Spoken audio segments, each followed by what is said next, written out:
France vs Germany, World Cup 2014 by Ohidur chat. The FIFA ranking of Germany mainly fluctuated from 1 to 3 since 1992, though in some other years it fluctuated and even reached the highest 19 in 2004. And its average is 5 till June 2014. Germany qualified for the semi-finals more times than any other country, and they were hardly out before the quarter-finals in the World Cup history.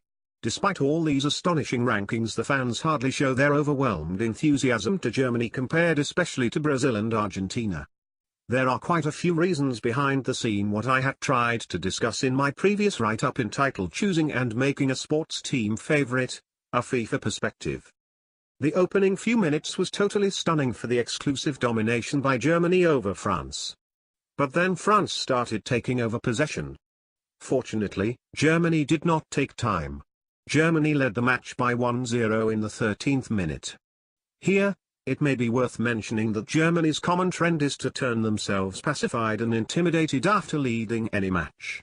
As a result, the match loses its beauty, suspense, appeal and attraction, though in this match such attitude did not prevail considerably. Germany missed a lot of opportunities in the same way. It was rather surprising to me.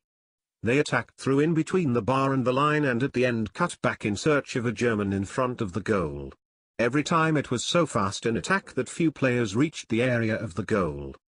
German striker could have kicked straight the goal, though the keeper was every time ready blocking the goal.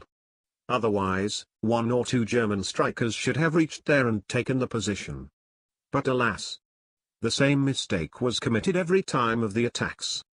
This was hardly seen in the other matches before. The other mistake which was hardly committed in the other matches was indifference of distance shots towards the goal.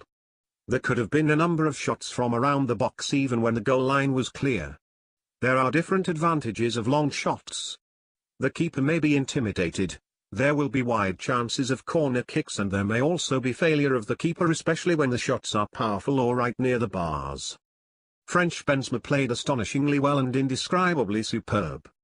His slight misses were heartbreaking.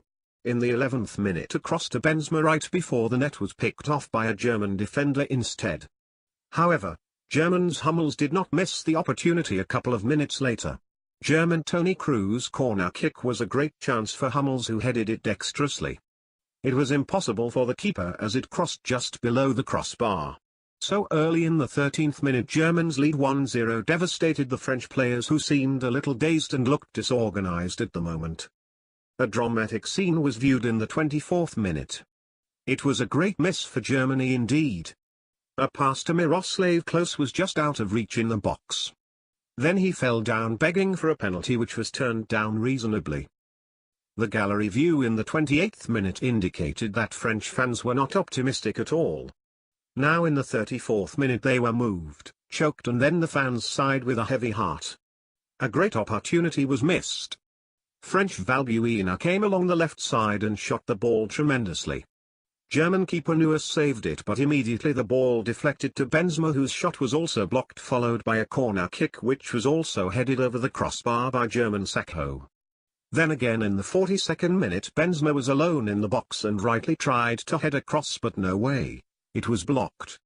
Yet in the 44th minute Benzema ran with the ball and shot right straight to German keeper Manuel Neuer, who blocked a number of other balls miraculously. The goals were absolutely imminent. What was mostly interesting about Neuer's saves was the perfect use of his one hand when the ball was out of the reach by two hands. Some avoidable yellow cards were shown to German Khedira and Schweinsteiger in the 54th and 80th minutes respectively. It is also true yellow cards should not be avoided at any moment in any match. Injuries are a great setback, especially for those who usually play well and never advance for any attacks upon their fellow opponents. Practically speaking, the fouls cannot always be averted, but it does not necessarily mean that they should be overlooked. To my understanding, one thing is very interesting. Even when a yellow card means very serious. One yellow in 2 consecutive matches means the player cannot participate in the next or the third match. It is even so severe that 2 yellow cards shown in the same match means the red card ousting the player right away and no substitution for him. Still, it is not all. A gruesome foul may punish the player with a direct red card, and it is unknown whether he will miss the next match or more than one match or even the tournament. The cruelest foul took place in the following day.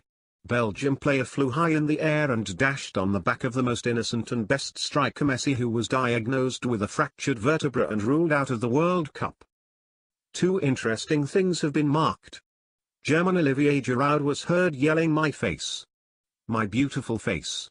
And the other one was German decision of replacing Kroos with Christoph Kramer in the name of killing time in the 92nd minute of the stoppage time for about 30 seconds, though the referee overcarried those seconds and the game was declared over after 94.30 minutes. The result remained the same 1-0 lead by Germany all through the match. Published in BanglaNews24.com on the 8th of July 2014. Thanks for watching. Please subscribe to my channel.